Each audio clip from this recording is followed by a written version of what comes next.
علامہ اقبال، میں عرض کر چکا ہوں کہ ان کی ابتدائی تعلیم میں اور خاندانی پس منظر کے اندر مذہبی اثرات بڑے گہرے تھے۔ بہرحال انہوں نے ایم اے کیا ہے غالباً 1897 میں، اور اس وقت کا کچھ اقبال جو ہے، اس وقت سے لے کر 1905 تک کا اقبال، ایک طرف تو اس میں بھی نیشنلزم تھا، ہندی نیشنلزم، یہ نوٹ کر لیجئے۔ چنانچہ اسی دور کا اس کا ترانہ ہے، سارے جہاں سے اچھا ہندوستاں ہمارا، ہم بلبلے ہیں اس کی وہ گلستاں ہمارا۔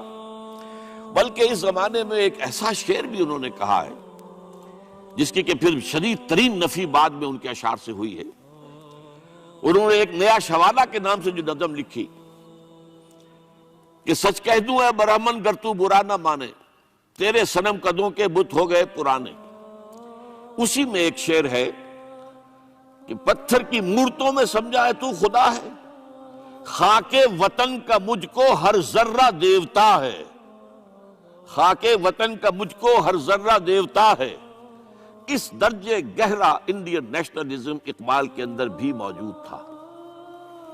لیکن جب اقبال انگلستان گئے ہیں، یہ 28 برس کی عمر میں انگلستان گئے ہیں سن 1905 میں، اور 3 سال وہاں رہے، انگلستان اور جرمنی، اور بیرسٹری بھی کی، اور چونکہ فلسفی تھے پی ایچ ڈی بھی کر کے آئے۔ اس عرصے میں معلوم ہوتا ہے کہ اقبال کی قلب ماہیت ہو گئی۔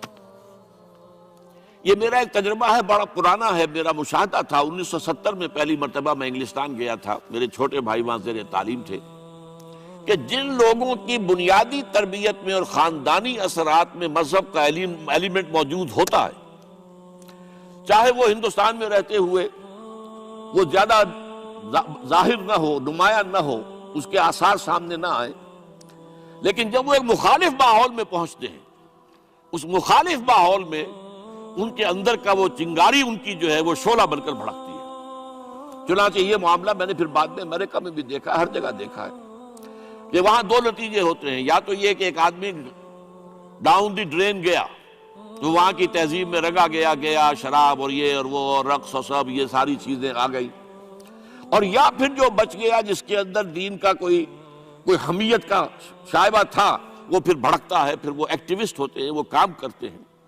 لہذا یہ معاملہ جو ہے علامہ اقبال کے ساتھ پیش آیا، اور خود انہوں نے کہا بھی ہے، مسلمان کو مسلمان کر دیا طوفان مغرب نے۔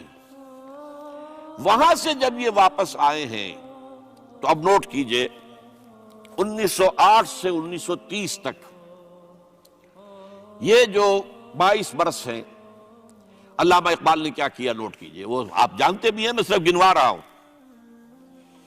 اسلام کے نظام فکر اور فلسفہ اور حکمت کو بیان کیا، اپنی شاعری کے ذریعے سے بھی، اپنی نثر کے ذریعے سے بھی۔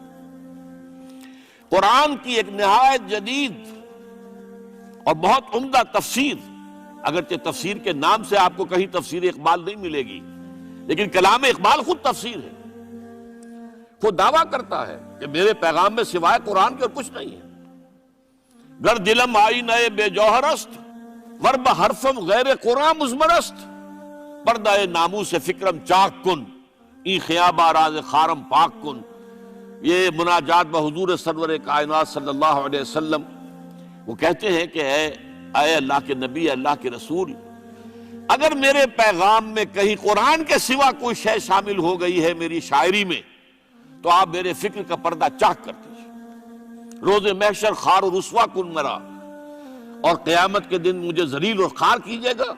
بے نصیب از بوسہ پاکن مرا، اور مجھے اپنی قدم بوسی سے محروم کر دیجیے گا۔ یہ بات کہہ رہا ہے، اس کا دعویٰ ہے، اس نے جو کچھ کہا قرآن سے کہا۔ پھر علامہ اقبال نے مغربی فکر پر شدید تنقید کی، بہت بڑا ناقد، اور خاص طور پر مغربی تہذیب جو ہے اس کی نفی کی۔ یہ سارا کام کیا، اور اس سب سے بڑھ کر وہ تجدید ملت اسلامی کا علمبردار بن کر سامنے آیا۔ اس نے خوشخبری دی کہ دنیا میں اسلام کے غلبے کا دور آنے والا ہے۔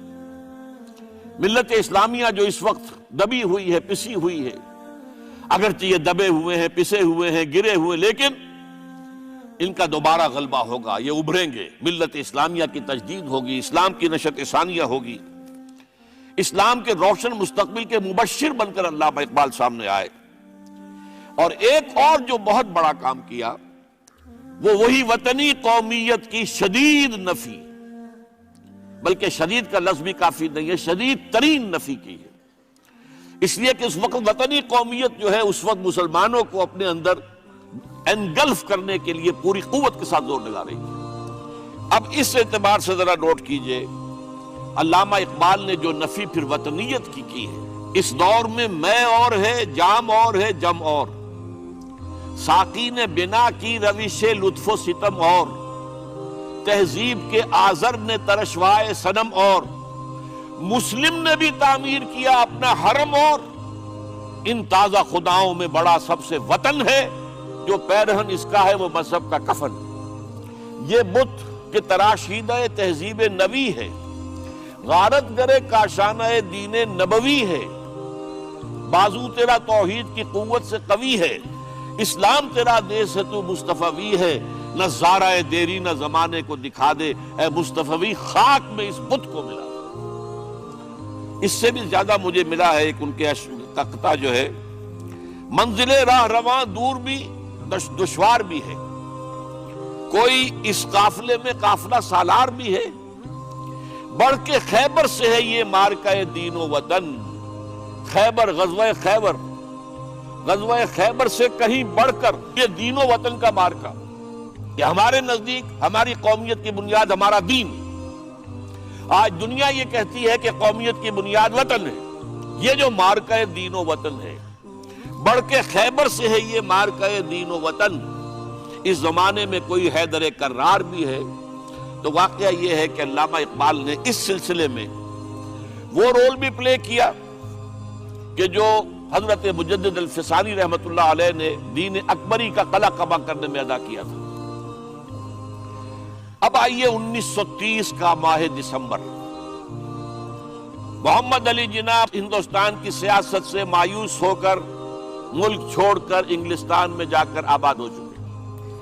لیکن اب جو ہے 1930 میں جبکہ مسلم انڈیا کا ایک سورج تو غروب ہو گیا تھا، مغرب میں جا کر بیٹھ گیا، مغرب میں سورج غروب ہوتا ہے، ایم اے جناح تو وہاں بیٹھ گئے. ایک سورج اب طلوع ہوا ہے مسلم لیگ کے پلیٹ فارم پر، یہ ہے علامہ اقبال.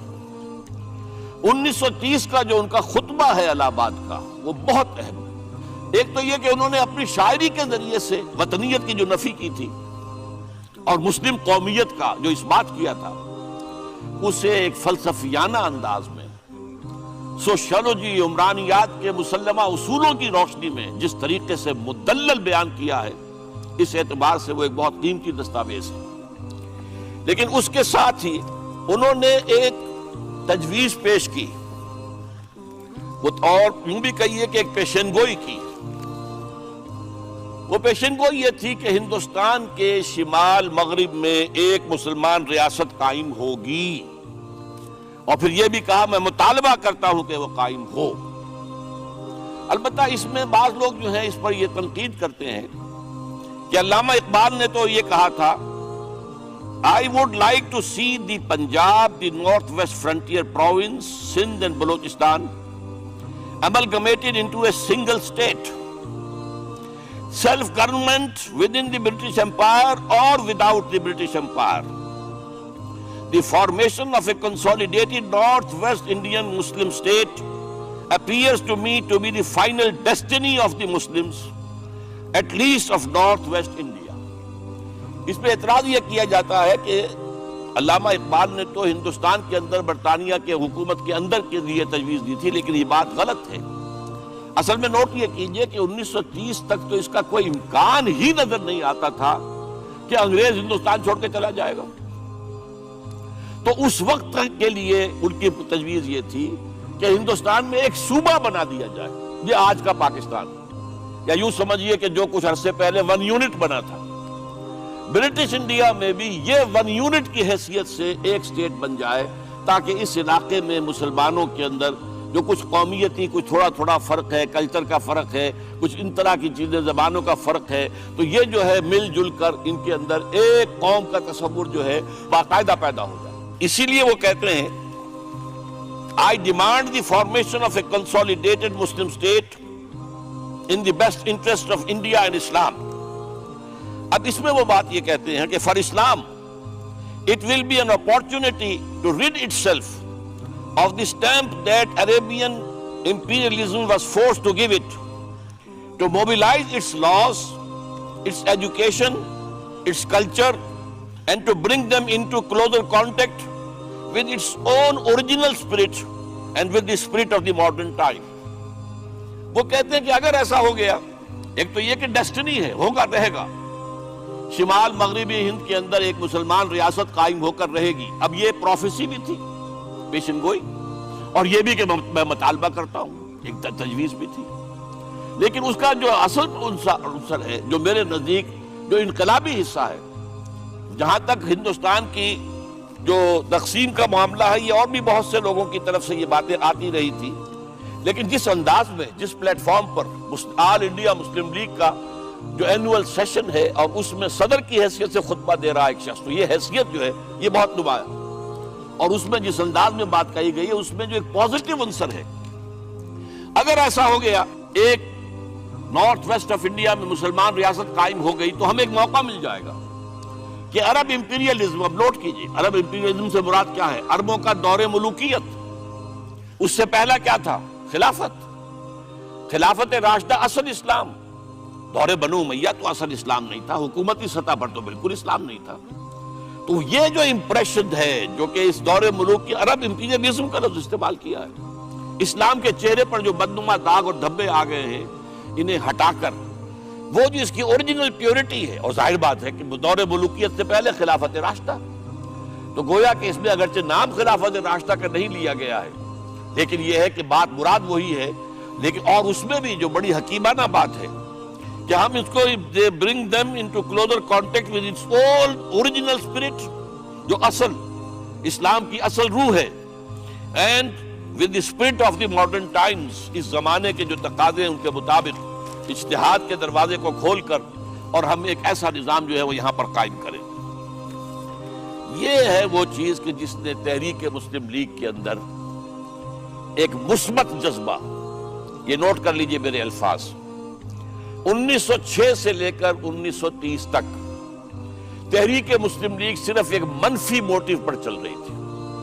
منفی، نیگیٹو، خوف، ہندو کا خوف، ہندو دبا لے گا، ہندو ایکسپلائٹ کرے گا، ہندو معاشی طور پر بھی، تہذیبی طور پر بھی، ثقافتی طور پر بھی، مذہبی طور پر بھی شدی کی تحریک چل رہی ہے، ہمیں راستہ دکھایا جا رہا ہے، ہندوستان چھوڑ دو اور بھاگ جاؤ، چلے جاؤ.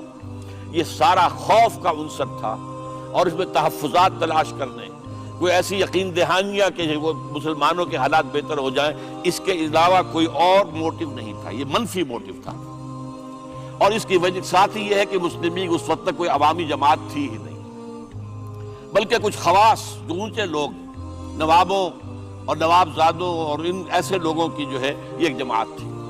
لیکن 37 میں جو یہ انجیکشن لگا ہے یہ پازیٹیو ہے.